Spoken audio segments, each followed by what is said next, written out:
Well, I just wasted 40 minutes of footage because the screen was flickering, so always test your recordings, folks. Just start this over again. Welcome to Amnesia. Everyone's done it, so I thought I'd do it too. Hopefully it's not awful. Don't forget, some things mustn't be forgotten. The shadow hunting me. I must hurry. My name is Daniel. I live in London at Mayfair. What have I done? This is crazy. Don't forget. Don't forget. I must stop him. Focus. My name is I am Daniel.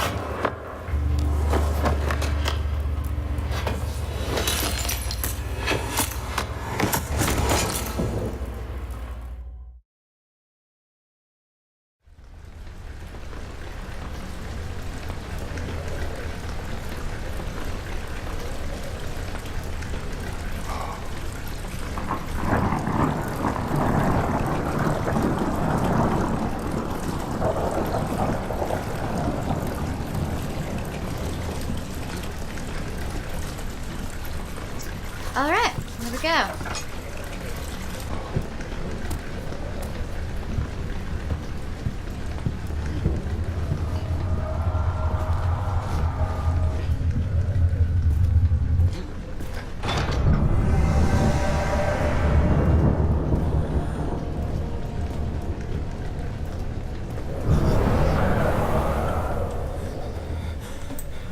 Nope.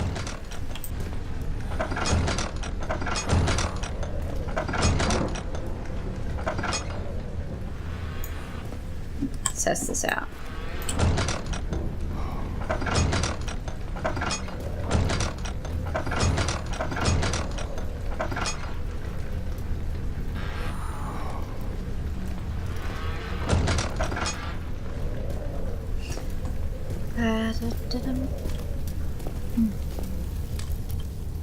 Take that.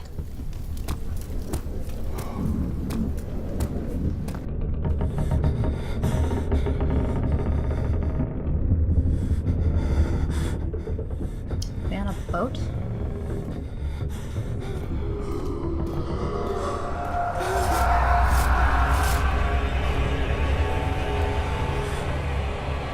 Daniel's really losing his shit.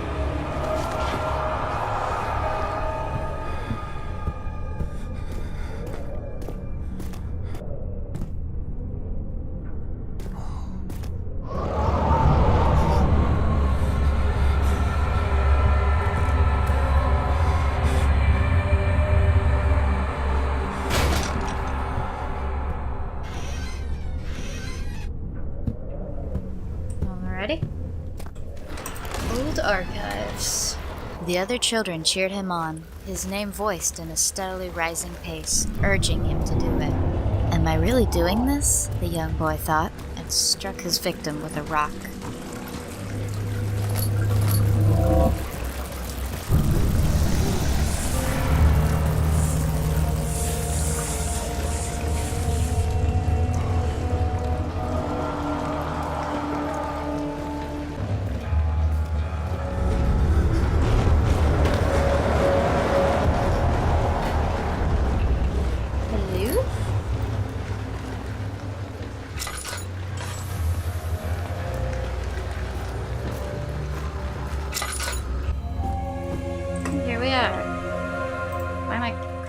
Stop that. 19th of August, 1839. I wish I could ask how much you remember. I don't know if there will be anything left after I consume this drink. Don't be afraid, Daniel. I can't tell you why, but know this. I choose to forget. Try to find comfort and strength in that fact. There is a purpose. You are my final effort to put things right. God willing, the name Alexander of Brandenburg still invokes bitter anger in you. If not, this will sound horrible. Go to the inner sanctum, find Alexander, and kill him. His body is old and weak, and yours, young and strong. He will be no match for you. One last thing. A shadow is following you. It's a living nightmare, breaking down reality. I have tried everything, and there is no way to fight back. You need to escape it as long as you can. Entrance hall.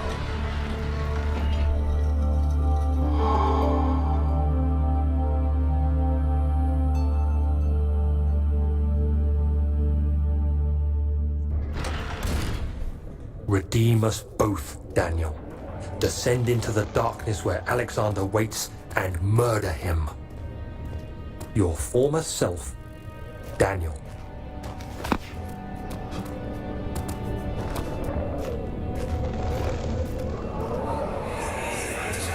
Alexander, is it inside the castle? In a manner of speaking. Come, bring the lamp. You've been to the refinery, have you not? I don't believe I have. Is it connected to the...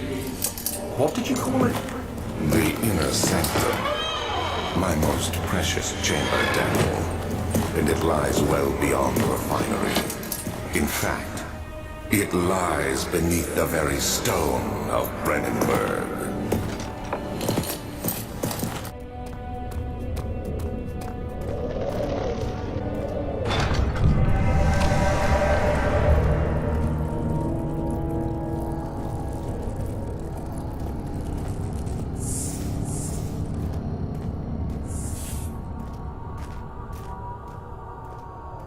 While we're in this safe part, I'll just say real quick that this is my first time playing Amnesia, but I have seen it. However, it's been a few years, so it's not really fresh to me. A fragrant taste of rose lingered in his mouth. Turkish delights, he thought, just like the ones at the consulate in Constantinople. Now, the first 40 minutes or so are very fresh to me, because I have to re-record this, but after that, I won't be so used to it.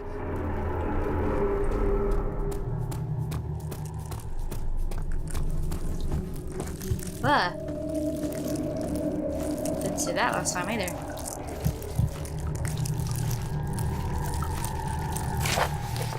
Chemical relocation. The lack of a chimney to properly vent the fumes from my most recent experiment has taken its toll on many of my less stable ingredients in storage. Some seem unaffected, but many are stained by the fumes and will be difficult to salvage. I shall do what I can and move them to the wine cellar. So to the wine cellar we go. How long does this last?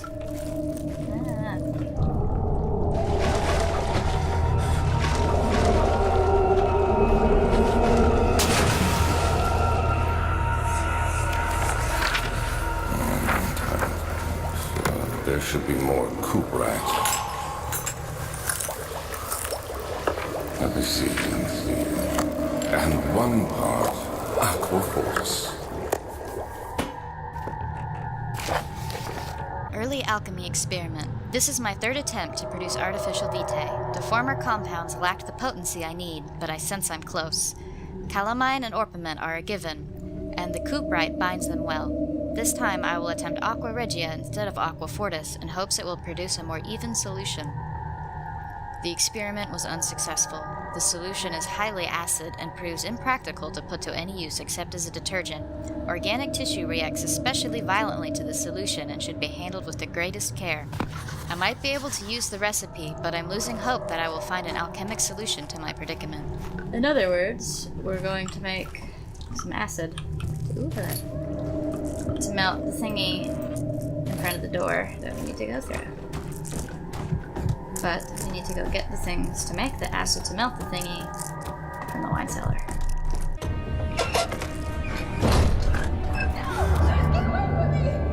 The door slammed shut behind him, and he knew he would never again see the old tailor at Berkeley Square. Another lone soul in London. Seemed appropriate somehow. Here we have the wine cellar, but it's locked, so let's go follow the screaming.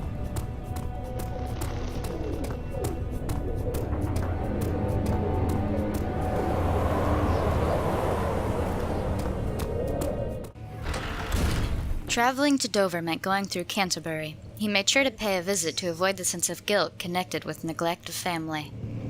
Get that in a minute. Nope. Okay. 16th of May, 1839. The unflinching African sun has continued to plague our expedition, making it impossible to dig until dusk. How Professor Herbert managed to find the location in these vast plains of nothingness remains a mystery to me. When I asked him about the tomb again, he told me about the legend of Tin Hanan, the mother of us all. An interesting story in its own right, but I can't help feeling there's more. Later that evening, we uncovered a passage beneath the dunes leading to a sand-covered stone structure. The professor was confident it was the tomb we sought and ordered the others to clear the way late into the dark, cold night. Tomorrow, I shall lead the men into the ancient structure, hoping to reach the burial chamber. No matter what the professor is keeping from me, the dig should yield something interesting to take back to London and the British Museum. Oh. Wilhelm's contract. I hereby offer my full attention and services to Alexander, Baron of Brennenburg. This contract will reign for a total of 3 years when my freedom shall return to me. In addition, Alexander, Baron of Brennenburg, is to recommend my services at the Prussian Royal Court and within the sanctum of the Order of the Black Eagle. Fuck off. May no man break this seal. Wilhelm, House of Garrick. Oh, I forgot to do the thingy. Oh well, we're going back to the laboratory. So I will do it then. Study. Someone has an upset stomach. 17th of May, 1839. My hands tremble as I write. I feel a need to document my tribulation, for I fear that my memory will fail me if I linger. Today, I took some men and ventured into the dark, ancient passage we uncovered. Our torches burned faintly in the murky air as we slowly made our way underground. The men were superstitious and fearful. They argued loudly, and I felt their strange language getting to me. I mustered my strength and yelled at them to continue down the slopes and broken steps. The crudely carved passage confused me. It looked much older than the 4th century structure we had expected. The twisting path emerged into a great antechamber. The walls were lined with statues unlike any I'd ever seen. Despite their unearthly quality, I felt a strange familiarity toward them, which haunts me still. At the far end of the chamber, a great slab of stone sealed off whatever lay ahead. I gave the order to raise it, and as I pushed through the narrow space, the heavy stone suddenly That's not what dropped, you want. sealing me inside. I was trapped. Okay, I'm just not going to slam doors ever, because it never goes the direction I want it to. Old tomes.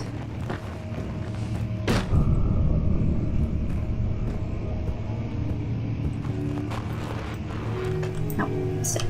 Come on. There you go. Ah! Okay. Oh, piano.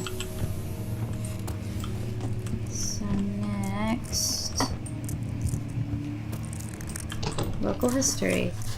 No local history.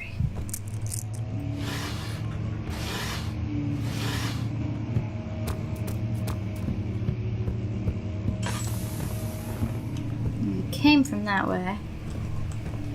So we're going this way.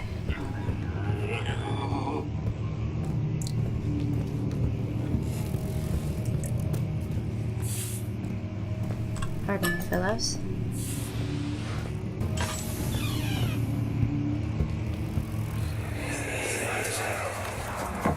Much of the castle is old and hasn't been tended to for centuries. When the shadow arrives, it won't take long until things start falling apart. We're just buying time anyway. Let's do what we can. There isn't much to be done about the walls. We should reinforce weak structures. The ground will tremble, and there's a risk everything will cave in on us, especially downstairs. Here, and there. Let's get the servants working on it.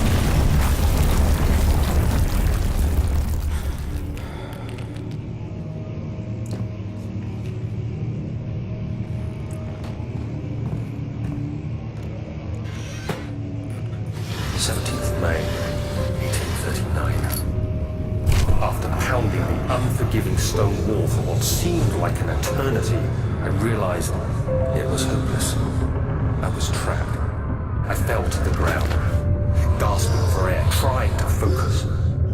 That's when I saw a faint blue shimmer.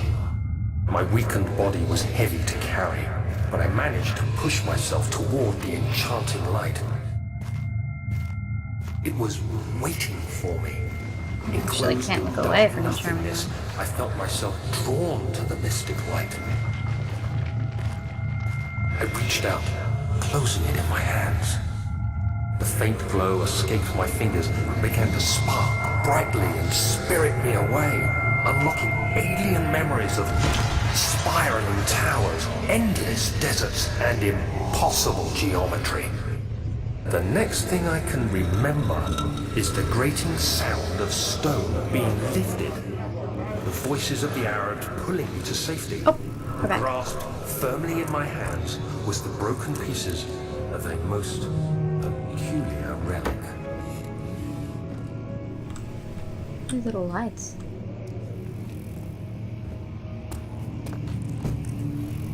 Smash!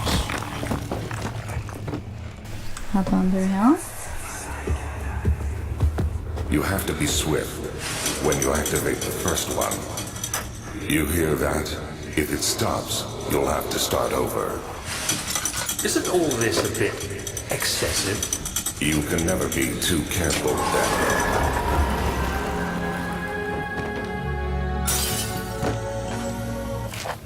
Local folklore, Altstadt and Brennenburg Castle, 1801. Another region rich with lore is Altstadt, deep within the East Prussian woods. For centuries, there have been stories surrounding the hamlet and its neighbor, Castle Brennenburg. The quiet forest-clad mountains dressed with scattered lakes is as picturesque as can be, albeit the area is haunted by the dark.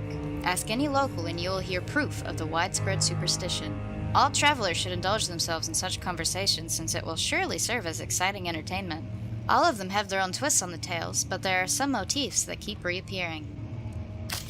The Gatherers. This story reaches all the way back to the time of the 30 Years' War. It is said that soldiers who abandoned their duty get lost in the old dark woods and were forever damned to roam the grounds. Their bodies, wrought by their tainted souls, have left them disfigured and empty of essence. Many have cited them over the years and described them to be as horrid revenants.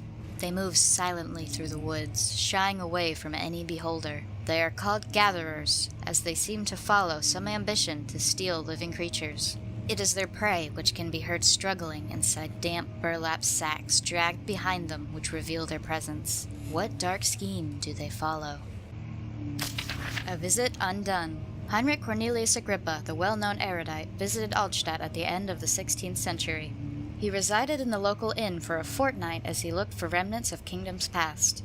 During his stay, all the prominent members of society paid notice, and he is mentioned in many records of the time. One day he went to investigate a burrow in the northwestern glades, only to never be seen again. Heinrich is known to have passed away in Grenoble some 10 years later.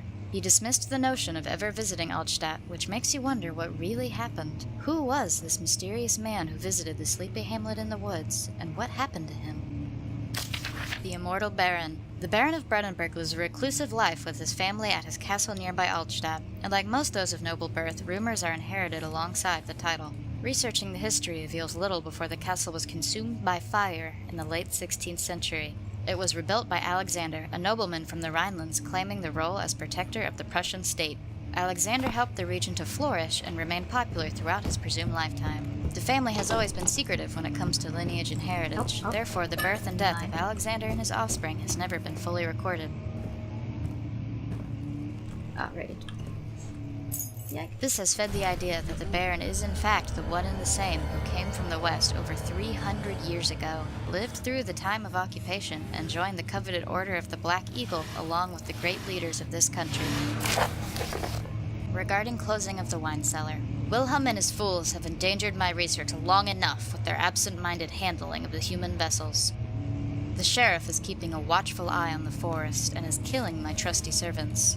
It's just a matter of time until they follow the trail to Brennenburg. I need to lock Wilhelm and his men up to avoid further investigation from the public. The Wine Cellar will therefore be sealed off until the matter has been handled. Either the king's men leave or they will starve. Whatever comes first. They can rot for all I care. Maybe I will feed them some wine. It would, in a sense, solve both of my problems. Wink. I suspect there's something nefarious about the wine. Well, I know there's something nefarious about the wine, right, to be honest. Oh! I like his jaunty little walking pace.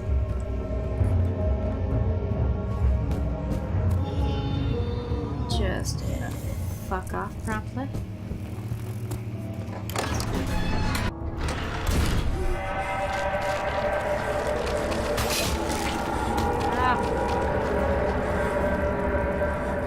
A handful of sand trickled from the crumbling stone ceiling and pushed down on the brim of his hat. He braced himself as the cavern suddenly shifted and settled. So now we can head off to the wine cellar. Before I do, I'm going to check on the recording and hopefully I can actually keep this one.